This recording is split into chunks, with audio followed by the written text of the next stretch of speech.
Look at the size of that. What a beast. Earlier on today, went out into the bay and I was fishing on a wreck, and I caught these two.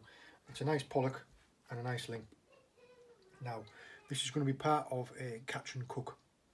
What I'm going to do really quickly is I'm just going to show you how I fillet them off. Now, they've already been gutted.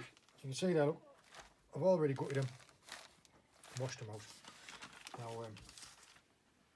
there's no real nice way of doing this. If you're quite squeamish, this maybe isn't for you. You need a good sharp knife. The best way is to start just behind the pectoral fin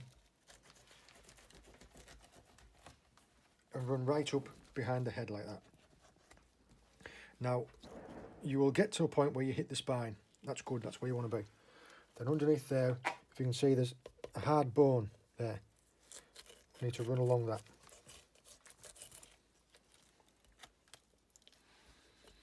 Then all you'll do, if you can see the back, that's the line of its spine.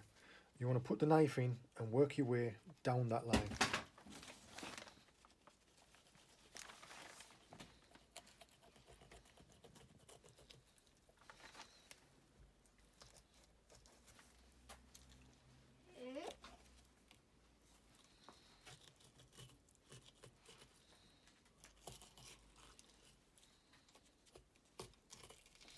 See there, when I cut a layer, I'm just peeling it back, and you just run the knife down.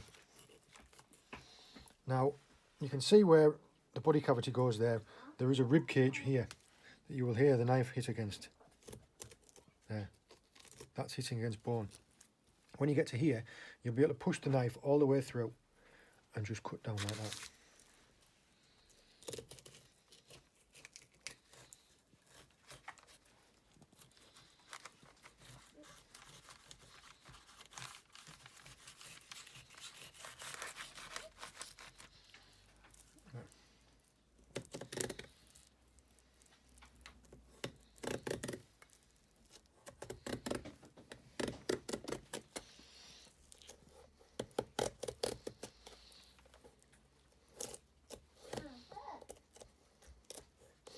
All I'm doing is I'm just rolling the meat back and just cutting along the edge. There's the rib cage that I was telling you about. Now, you can see that from the inside.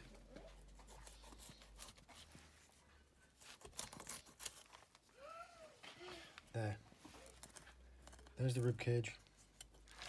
That's what you're getting up against inside of there.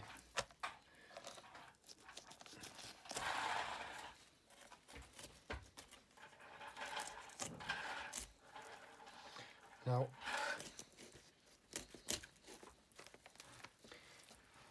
there isn't very much meat on the other side of the rib cage, so I usually just cut it off. See there, look, that belly flap, it isn't very good. It's only maybe quarter of an inch to half an inch thick, so I usually leave that piece out. And all I'll do is just keep the main of the fillet.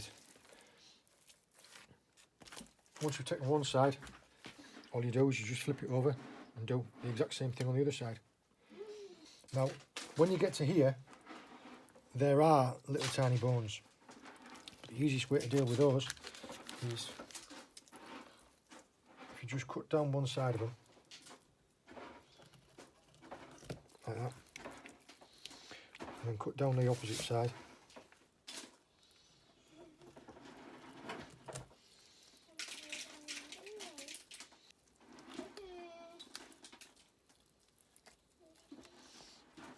Take that part out.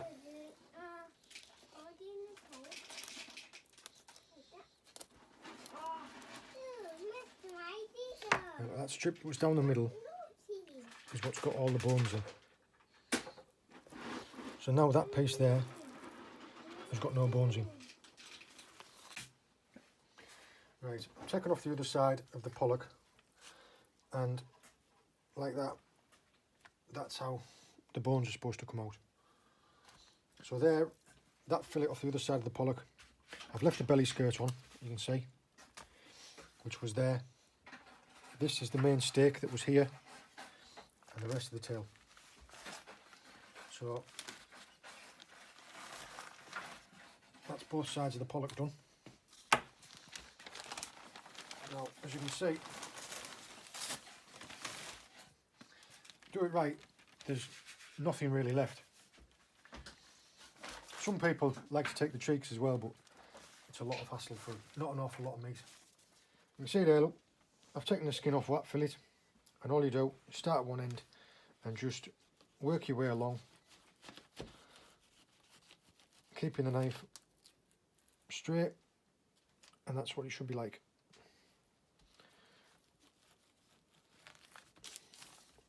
Now, if you fold the meat back as you go, like that, it should all stay together. And the trick is, if the angle's too steep, you'll cut through the skin. If the angle's too high, you'll cut off the meat. It just wants to be along that level like that. Hi, this is the Fish Locker kitchen. We've seen John catch the fish and he's filleted it and skinned it. I'm going to show you a couple of simple methods of how to cook it. John filleted it down and then we froze it just because we weren't using it straight away. But one of the benefits of freezing it is if you are a little bit worried about any parasites or worms that might be living in the fish, then freezing it will help kill them off, as will cooking. But freezing is just like an extra precaution. So we just froze it down in some freezer bags. I've taken one of the fillets out, and the first thing that we're going to do is like some fish finger style little pollock bites. We're using pollock. It's really similar to cod. It's quite a white flaky fish, so it's perfect for this type of cooking. Ling is more fibrous and a bit more meaty, so that's really good for stuff like fish cakes. So what you will need is your fish and some flour, some egg and some breadcrumbs. I don't use breadcrumbs because I find cooking with like fresh breadcrumbs, as soon as you put any heat on them, they just brown and then eventually just look like they're burnt. So I actually have used, rather than buying like the golden breadcrumbs, I have used cornflakes, which I've just crushed down so they're like really powdery, and they just look and they just taste like the crumbs that you get on the fish fingers that you would buy in the supermarket. Okay, so we've got the 3 steps. So you flour, egg, and then your crumb of choice.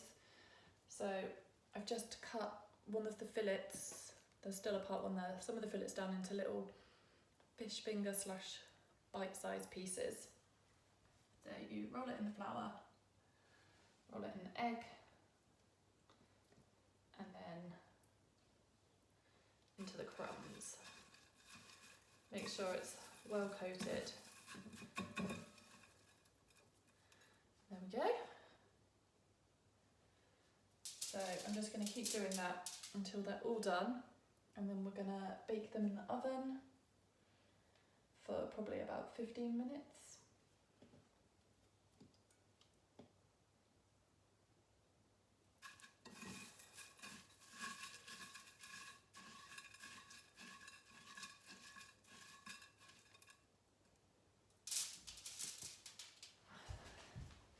So it's just plain flour. I've got 2 eggs that I've beaten and the cornflake crumbs.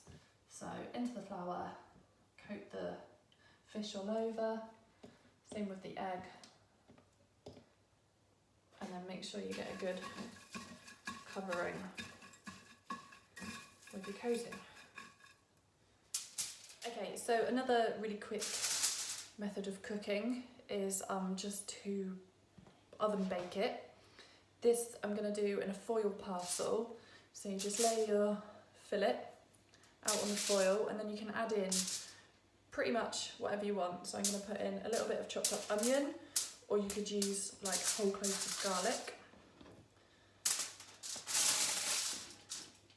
I'm going to put in a couple of cherry tomatoes. I'm going to keep mine whole just because I quite like them when they're whole. And then I'm going to put in a little bit of fresh lemon. So I'm just going to give a little squeeze of lemon juice over.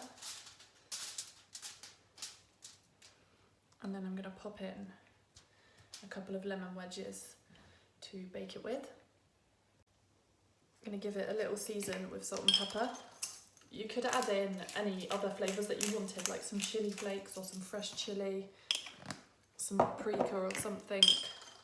But I just quite like that this is quite a simple, like fresh flavour. And then just a tiny, like a little knob of butter, which I'll just pop on top. And then you just parcel it up.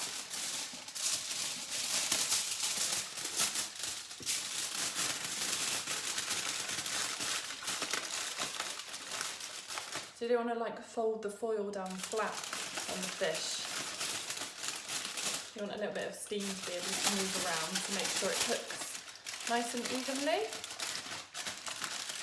And then I would just put that on a baking tray in an oven at about 180 for probably no more than 15 minutes.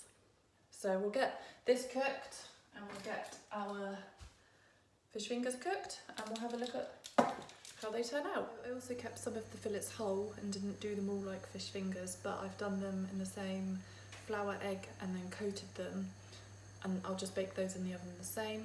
This one I'm gonna poach, so it's really simple. So pan of water to the boil, drop the fish in, and that will literally take minutes. Once it's all white, you know it's cooked. So here we go, this is the fish fingers out of the oven. As you can see, they've stayed nice and golden and they don't look burnt or too dark, and just perfect flakes through. And they took about 15 minutes, maybe like 15 to 17 minutes at 180. This is the one that we parcelled up and foiled to put in the oven. It's just baked through lovely, stayed nice and moist. You can eat the tomatoes if you want, if not, all the flavours will have just soaked into the flesh. Again, that took less than 20 minutes at 180.